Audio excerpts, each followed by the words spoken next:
This isn't your average courtroom case. Today, we're diving into the high-stakes hearing of Bernardo C. Huerto, a man on probation for robbery, now accused of violating the very conditions that kept him out of prison. At the center, a missed mental health evaluation, but the story doesn't end there. There's confusion, alleged known compliance, and a defendant towing the line between rehab and hard time.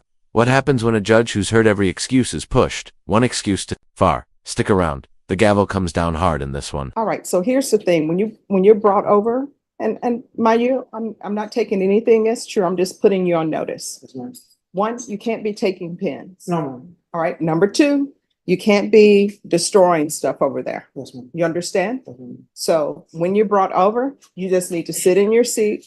Don't touch any of the equipment because that equipment, though outdated, is still expensive. Yes, ma'am. All right. Understand. So this is what's going to happen with your case. My understanding from your attorney is that you want to have a contested hearing.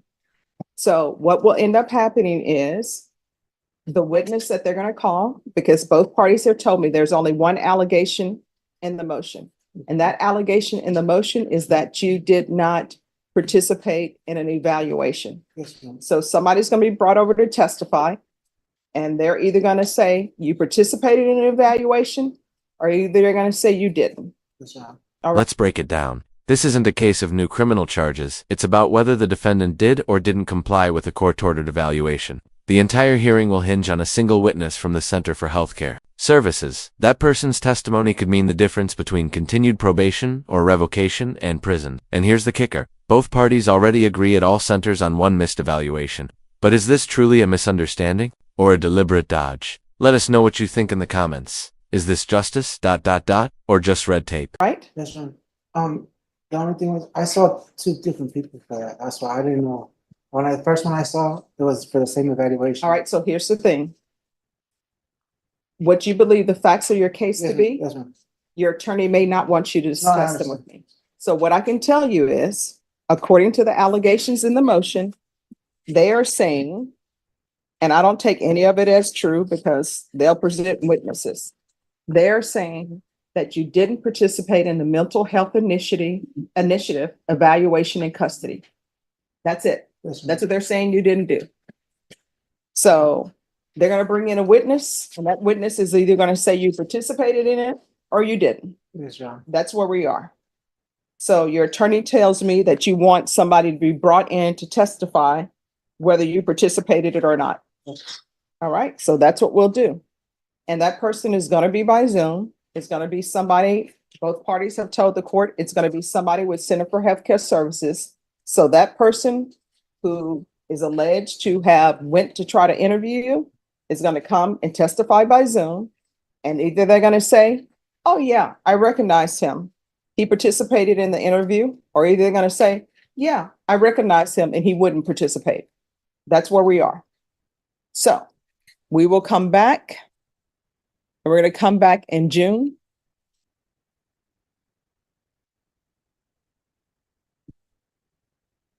And that is going to be Miss Ferguson. This is what we call a make-or-break date. June 17th, that's when the real showdown happens. The defense is juggling murder trials, the judge is coordinating Zoom testimony, and the defendant, he's hanging in legal limbo. This delay isn't just about scheduling its valuable time that could either help him get back on track or hurt his case if he slips again. In legal terms, that's called time sensitivity. One wrong move before this hearing, and all bets are off. Would you risk your freedom over a scheduling issue? Can we do this the week of June 17th? Is that enough time? Say, defense, are you available the week of June 17th? I'm double checking, Judge, because I have two murder trials next month. It looks like the 17th is good. My murder doesn't start till the next Monday. All right. So, Ms. Ferguson, we're having a hearing, contested hearing, should be relatively short. Mm-hmm. 17th. All right. So we'll come back on June 17th. But before we do that, I'll go ahead and accept your plea. So that'll be one less thing we'll have to do on that. Do the same Bernardo C. Huerta, who was placed on community supervision in 2022, CR 6940, for the offense of robbery on July 18th, 2023 for a term of 8 years. Is that you? Yes, ma'am. State? Violated condition number 39 on or about the 30th day of April 2024 in Bear County, Texas. The defendant, Bernardo C. Huerta, did then and there fail to participate in the mental health initiative evaluation in custody and comply with all rules, regulations, and instructions as directed by the court and or supervision officer in violation of condition number 39. How do you plead to that? True or not true? True. All right, so if y'all want to go back and discuss things. Okay, All Thank right, you, Judge. thank you. You're welcome. A proposed agreement or no? no, there is not, Your Honor. All right, State, what are you requesting? We're asking that you follow probation's recommendation, Judge, which is to alter and amend conditions for DDRF and to hold the probationer, hold Mr. Huerta in custody until the Center for Healthcare Services, the Tacoma evaluation, the TCOOMMI evaluation for. Now this is where the human cost of bureaucracy shows. The defense makes a strong point. A 6 to 7 month wait for treatment is practically a sentence in itself. Imagine sitting in jail for half a year just waiting for a rehab spot. That's not punishment, that's systemic delay. But the judge isn't budging. Her message, you had your chance. And legally, she's not wrong. Probation is a contract, and missing an appointment, even out of confusion, has consequences. Still, you've got to ask, is the system setting people up to fail? DDRF is completed, Your Honor. All right, defense, what are you requesting? Judge, my client has been in since January awaiting the DDRF. The wait is very, very long for DDRF. There was, yes, he's pled true to not doing the eval. He did a part of an evaluation and thought he had completed the entire thing. But he would like the opportunity to do some sort of outpatient. Our understanding is the wait for DDRF is 6 or 7 months long potentially, which means he will be sitting in jail almost a year by the time that happens. And so is there anything, may I ask him if there's anything else? Sure, but I will tell you, if you would have agreed to see them, you would have been done. Yes. And your 6 months would have been done. Can I, whenever. All right, you want to raise your right hand? Do you solemnly swear or affirm the testimony you give will be the truth and nothing but the truth, so help you God? Yes, ma'am. You can lower your hand, state your name for the record. Bernardo Huerta. All right. What Yeah. would you like to say? Yes, ma'am. I do understand that, but it's still a 6 to 7 month wait. I have almost 2 years back time on this case already, just sitting in the jail. Oh, do you just want to go to prison? No, Your Honor, I don't. All right, so here's the But thing. I don't Let's ask talk, people- no, stop. Let me explain something to you for a moment. Let's go off the record for a second. I don't know why people commit offenses. You plead to the offenses that you committed. You're placed on probation. You get a motion to revoke. The reason why you have the DDRF pending is because you were here for a motion to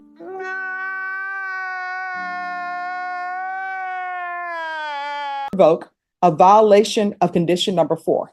Guess what? If you were not placed back here for a violation for your motion to revoke, you never would have been waiting for a mental health evaluation. What ends up happening is people are on probation. They're excited about getting probation because they thought they were going to prison.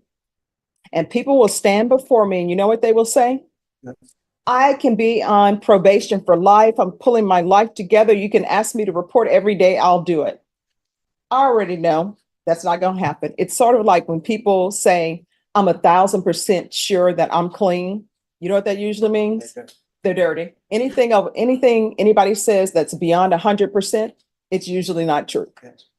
So you came before me with that. You were placed on probation July. Then February 2024, you had a violation of condition number 4. And I remember you. You came before me. You were so happy to be continued and not be revoked. And now you come before me. I haven't. And gone nowhere. This right here is one of the most powerful moments. The judge drops the hammer with brutal honesty. You're here because of your own actions. It's a reality check that doesn't pull punches.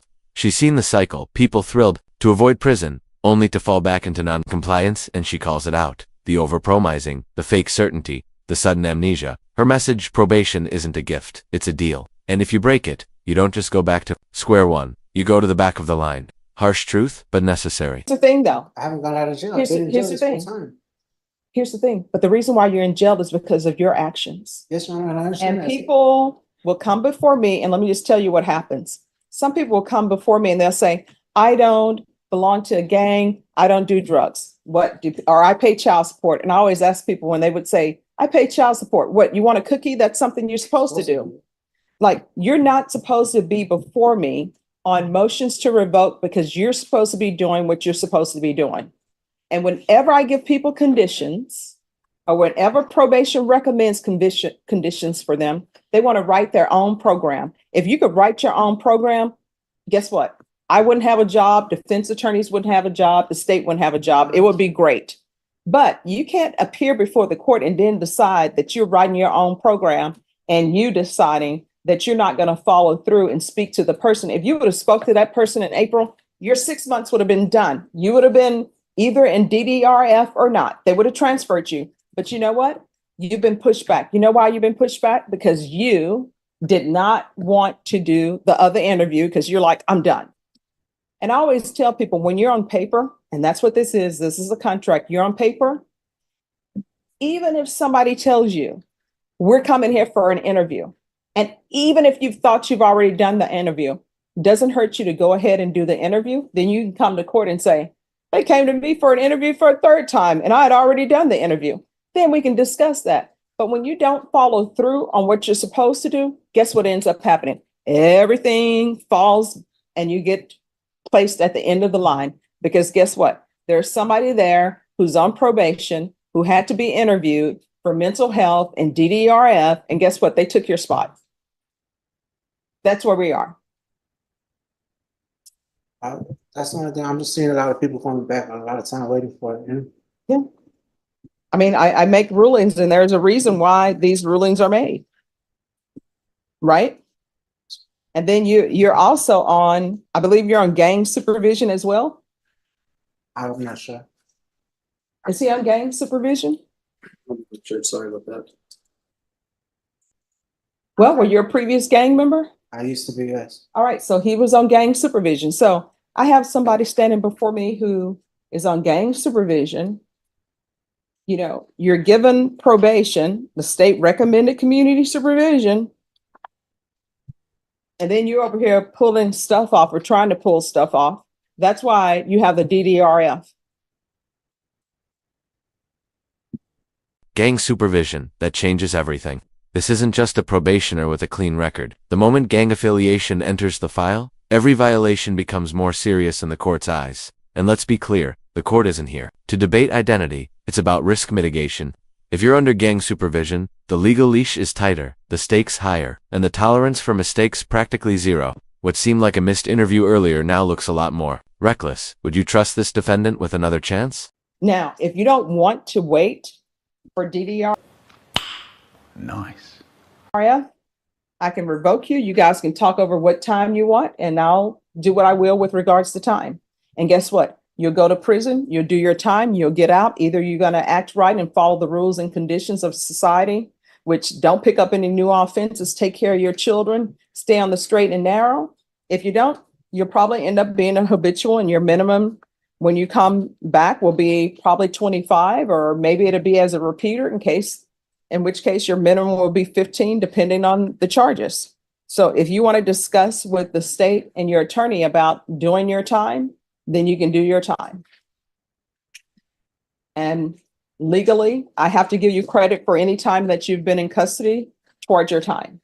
So if you want to talk to your attorney about that and talk to the state about that, I'm not saying if they agree to revocation and they want to give you a specific amount of time, I'm not saying I'm following that, but I'll consider it. All right. So if you want to talk to your attorney about that, you can. So I'll let y'all talk about that and I'll do this plea. And Mr. Huerta, you're still under oath. All right, defense. Mr. Huerta, we talked over the break about whether or not you would agree to go to DDRF, and you've indicated that you do not want to do that, correct? No, I'm trying to get an outpatient program. Okay, and knowing that that's not an Oh, option, just 1 second. I'm sorry. I don't know if the court reporter heard his answer. can you repeat that? I was trying to get an outpatient program. No. Okay. That last part? But if it's not possible, All right, so you're trolling off. So my understanding, and correct me if I'm wrong, your answer to the defense counsel question is you're trying to get into outpatient treatment. Is that correct? yes, sir. Oh, it's fine. He's just mumbling. And if you're not able to get into outpatient treatment, then what was the next thing you said? Not figure out what happens. All right. Mr. Worth, I explained to you the only options in front of you are DDRF, if you agree to it, or that we have a sentencing and the judge will determine how much time you receive. Do you understand that? Yes, And since outpatient is not an option, would you like to avail yourself of the opportunity to do DDRF? Or do you want to be sentenced today? I guess we'll sentence. Okay. And I advise you to go with DDRF, correct? Okay, All right. that's all I had to put on the record. Thank you. All right, so he's pled true to violation of condition number 39. Is there a proposed agreement? There's not, Your Honor. I would ask the court, I know that Here it is, the turning point. The court finds the violation true. The defendant has two choices, DDRF or sentencing. But after dodging evaluations and giving vague answers, the judge isn't in the mood for games. This isn't just about whether he wants help, it's about whether the court believes he'll follow through. The defense pleads for leniency. The prosecution demands 8 years, and the judge, she's done waiting. This next moment decides everything. You think he'll get the full sentence? defendant has stated that he would like to be sentenced. I don't think you should do that. I think you should say, hey, you're going to the inpatient. That's, I think that's a better option for him. If, I know he said he wants to be sentenced, but, and I can speak to that if the court would like to. Sure. I mean, here's the question, Mr. Huerta. You don't get to decide whether you're in inpatient treatment or outpatient treatment. Now, they want to interview you for DDRF. Either you're going to do that or you're not going to do it. So, do you want to be interviewed for DDRF? Yes or no? Yeah, I guess. No, it's not I guess. It's either yes or no. Yes. You can't write your own program. Here are your options. Your options are you can be interviewed for DDRF. And if they deem that you're acceptable to the program, that's where you're going to be. Or if you don't want to do that and you tell the court you don't want to do that, then I will revoke you. Those are your two options. Now, if the court were to revoke you, then the most I could sentence you to is 8 years. I'm sure your attorney will ask for something probably less than 8. 20 years just in the deferred. No, he's not on deferred. He's on regular. He's going to adjudicate? Oh, okay. Yes. So, I was on deferred also. Okay. no, he's on regular. So the most I can sentence him to is 8 years. So, and he legally, I have to give you credit for any time served that you've been in custody. So those are your options. Do y'all need to discuss this again or no? Do you want to do DDRF or do you want to be sentenced? I'm talking it to you. That's not an option. The judge has told you, and I've told you, there's two options. Sentence, we don't know how much time, up to 8 years. I'll finish sentencing. Okay, to be, All right. So you want to be sentenced? Yes. All right. You've pled true to violation of condition number 39. Court is finding violation of condition number 39 true. State, what are you asking for? We're asking for the 8 years, Your Honor. The defendant has been to the prison in 2010 for an ag assault with a deadly weapon. I know you've seen the SIPs in this, and I know it's a robbery, Judge, but it came in as an ag robbery. This was, the defendant was stealing from an O'Reilly's. When the employee tried to stop him, he pulled a knife on the plain witness in this case, Judge. So this is an inherently scary crime, Your Honor, and so that's why we're asking for the 8 years, Your Honor. All right. Defense? the client would ask that you give him the minimum of 2 years and credit for time served. The court is going to grant the motion. The court will sentence you to 8 years in the prison. The court will give you credit for any time served. There's to be, just one moment. And there is to be a $500 fine. And there you have it. Bernardo C. Huerta, once spared from prison through probation, is sentenced to 8 years in prison after violating his mental health evaluation conditions. The judge made her expectations clear. Probation isn't a free pass, it's a legal promise. And when that promise is broken, especially with prior gang supervision and a history of serious offenses, the court has no choice but to act. This case wasn't just about missed interviews. It was about accountability, system strain, and second chances lost. If you found this case as shocking as we did, make sure to like, drop your thoughts in the comments, and subscribe for more jaw-dropping courtroom breakdowns. We'll see you in the next one, and trust us, you don't want to miss what's coming.